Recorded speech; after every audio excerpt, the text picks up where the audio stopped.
Hey house guests, welcome to today's Big Brother Canada 7 updates and spoilers. Our house guest of the day is Ken Wong. Ken, thank you so much for the support. We really appreciate it and we think you're awesome. And we couldn't do this without you, so thank you again. And if you guys want to be house guest of the day, check out our Patreon link in the info box below. Alright, so before we dive into this, I just want to say a huge thank you to Mom. She did such a fantastic job filling in for me while I was working on the movie, and now I'm back. I will be sharing details at some point. And yeah, I just want to thank you guys for sticking with us through this because it was a really awesome experience and I couldn't pass it up. So I am back now and let's have some fun. Alright, last night Corey was evicted by a vote of 3-1. Of course the one was Anthony, and I just have to say poor Corey was screwed by two twists. Let's not forget, she came into this game late and she had to make the 3 final 2 deals, and then she gets put up by the secret assassin, so that really sucks for her. But we found out that there's double eviction next week. The house guests didn't know that. I mean, they might figure it out, but we found out about that. Should be fun. I'm looking forward to it. And the episode ended with the HOH competition in progress, so you had to hold your boxes against the wall. It felt a little bit Survivor-esque. I have to say, the BB Canada challenges do feel a lot more like Survivor challenges, right? Than the US ones? I think so. But anyway, the feeds came back after the episode at 9:12 p.m. and we find out that Adam won HOH again. Is he finally gonna make a big move or nah? Something tells me it's nah. But Anthony is gonna blow a freaking gasket. He is saying Este should be worried. He's all upset because Este shot him a look when she heard that she had 1 vote against her. And he's like, do you really think like that I wouldn't do that because you were dishonest with me and blah blah blah blah. There were so many instances. So he's going on and on about it. He's also ranting about Kira. Because apparently Kira went around the house saying that Anthony was upset about Corey going, which was probably true, on both counts. Like, yeah, Anthony, I'm sure, was upset, and I'm sure Kira did do that. But anyway, back to Este. I have to give this quote. This is hilarious. I have a couple of funny Anthony quotes for you guys today, but first things first, Anthony said about Este, you think I'm just gonna allow you to tickle my wrist and tell me that you're loyal to me and come up and tickle my back and flirt and think that it's just gonna get away with me? Your wrist tickles aren't that good. Oh my god, it's such an Anthony thing to say. Of course, the tickling was one of Anthony's like buzzwords in the last day or two. He brought that up quite a bit. But Mark is like, yeah, we're not buying what Este is selling, because Anthony was ranting to, I believe it was Mark and Damien. Damien says, yeah, I feel like I can't compete with Este's cuteness. It's not fair. And then something must have happened while the feeds were down, I think. Apparently, Kira said that they wanted to talk to Anthony in front of Adam. Or I don't know if Anthony said that he wanted to talk to Kira in front of Adam. I'm not totally sure how that all went down, but Anthony's all big talk saying, you know, let's talk about this in front of everyone, meaning house meeting. Yeah, it wasn't like gonna be an official house meeting, but we'll get there. But Anthony's like, yeah, I'm gonna humiliate Kira. Why does it always have to go to the point of humiliation with Anthony? He can't just like leave things on a game level. He has to be like, I'm gonna make this person feel like absolute garbage. It makes me sad because it makes me feel like he's hurting for some reason. I just read, this is a little off topic, but I just read recently 13 Things Mentally Strong Women Don't Do. And I feel like there's a lot of things in that book that apply to men as well. And there was a chapter on not putting other people down because that's not gonna do anything for you. So I think there's some hurt there and I feel bad for him. But anyway, I would highly recommend that book. Like BT dubs. Okay, so anyway, Adam and Dane were in the storage room and they were talking. They're tired of Mark talking about his storylines. You and me and you both. Okay? enough about the storylines. You are not the producers here. You're not writing out those storylines. Get over it.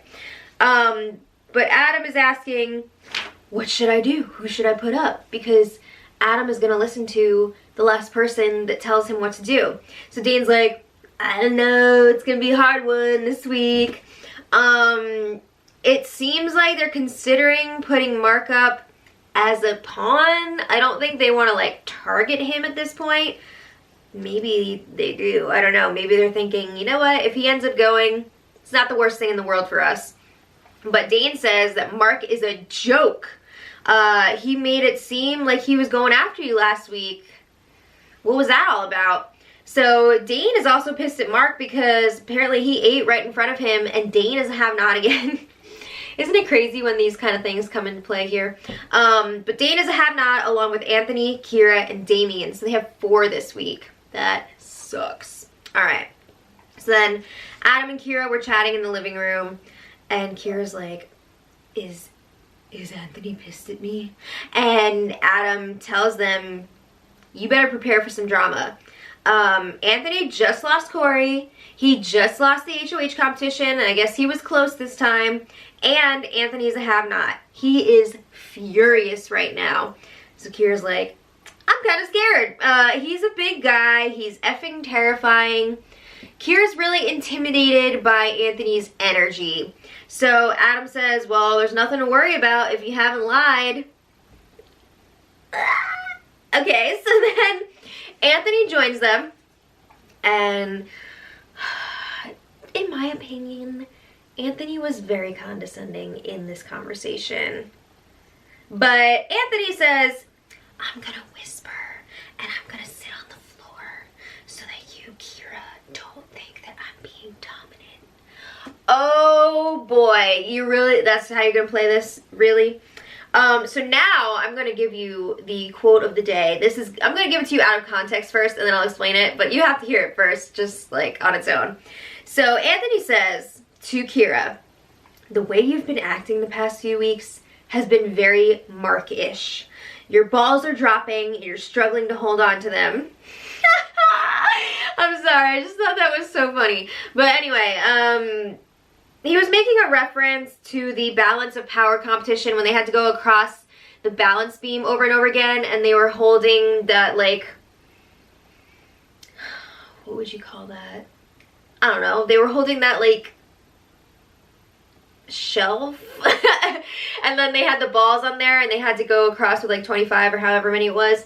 So Anthony was saying there's 2 types of players in that situation. There's somebody like Adam who he'll drop a ball and then be able to like hold on to all the other ones. But then there's Mark who would drop a ball and then be like, bleh, and drop all the rest of them. So Anthony was saying, Kira, you're like Mark in this situation because he accuses Kira of floating all around the house and like floating to power.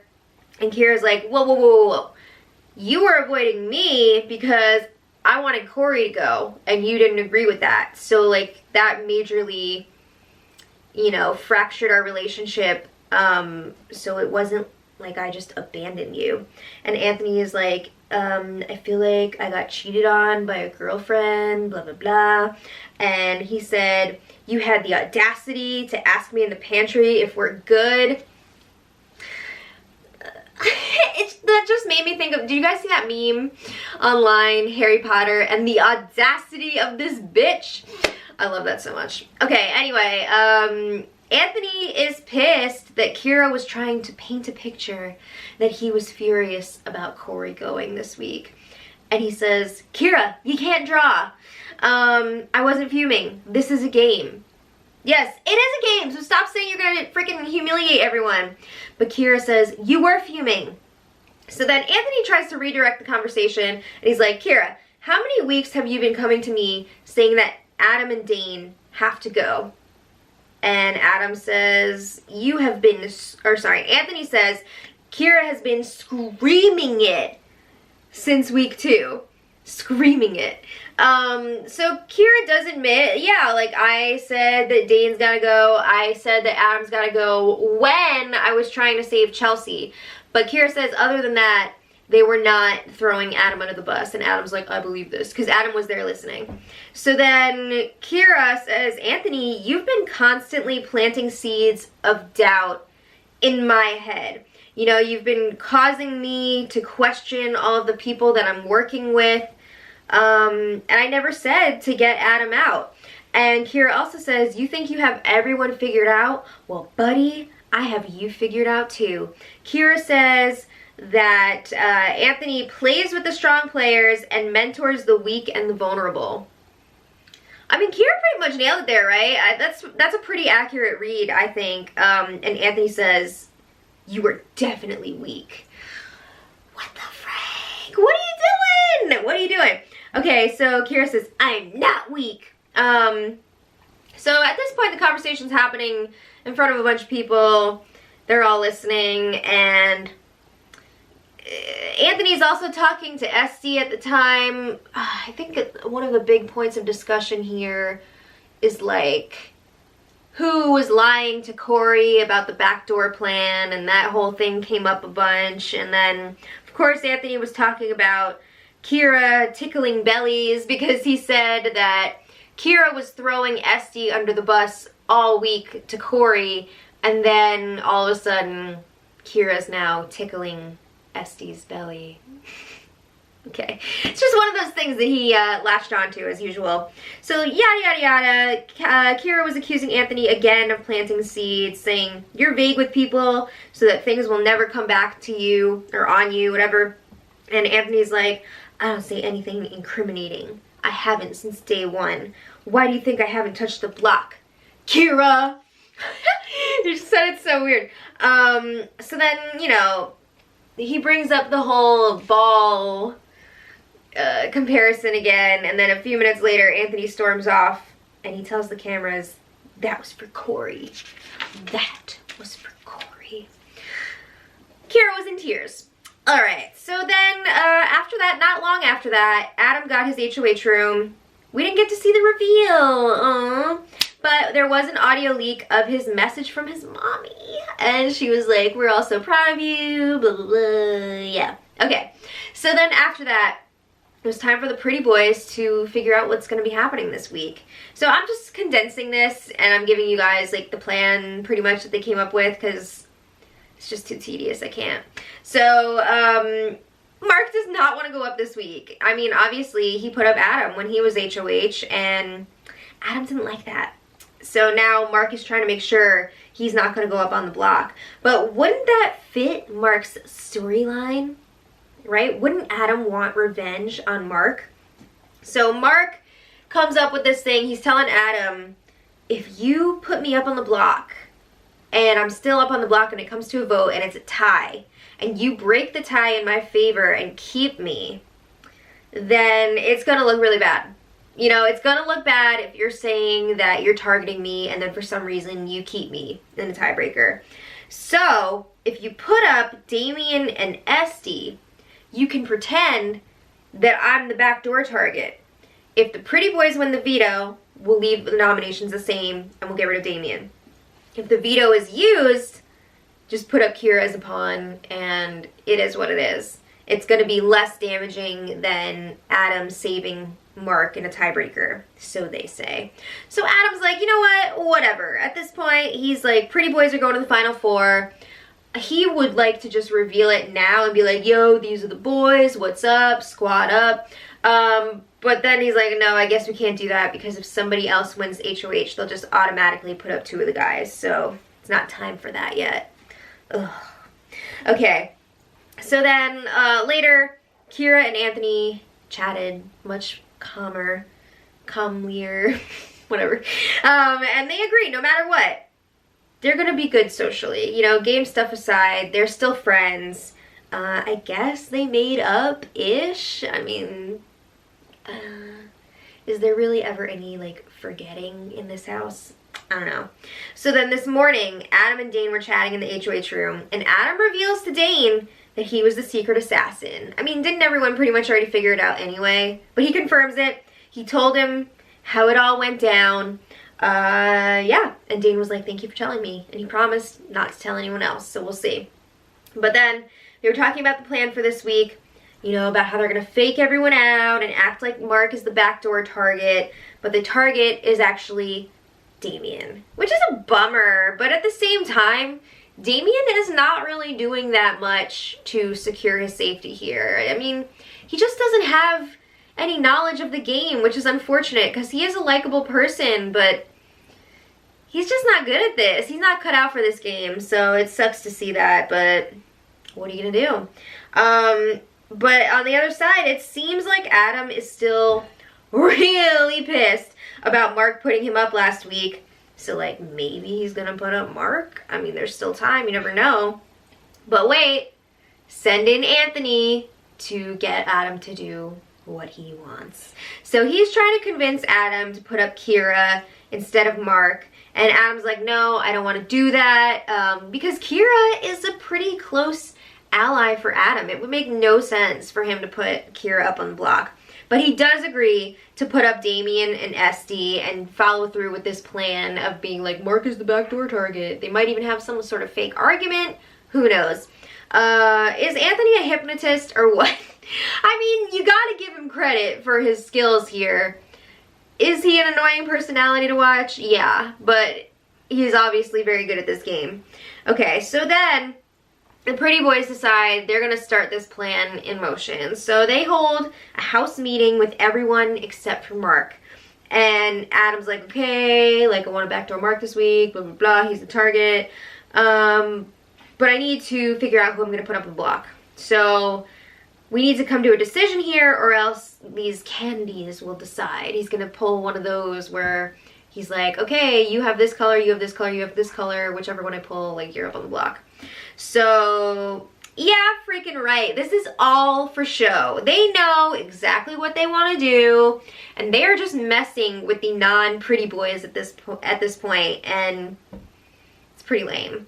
So, everyone outside of the pretty boys wants Mark to go up. They're like, why don't you just put him up? Come on. But Adam is acting like he doesn't know what he was going to do. He doesn't want to give Mark the chance to win the power veto. So he's like, oh, I don't know. So after that meeting was over, he did let Este and Damien know that they're probably going up. And, I mean, they weren't happy about it. So anyway, I think after that, today they had the Marshall the Moose task. And it was a nasty one. It was gross.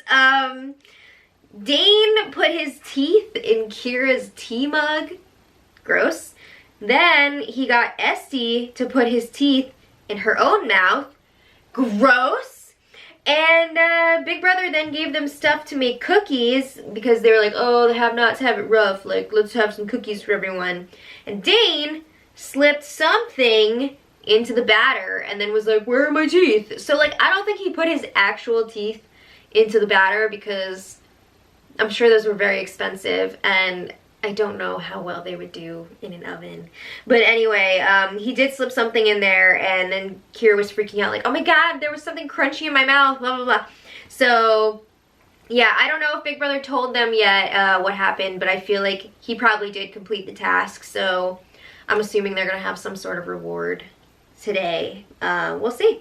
And nominations should be happening later as well. I guess at this point it still looks like it's going to be Este and Damien, but if you guys check back later, we'll put the nominations in the info box for this spoiler. Okay, so let me know what you guys think in the comments. I'll see you tomorrow for the POV, and until then, much love.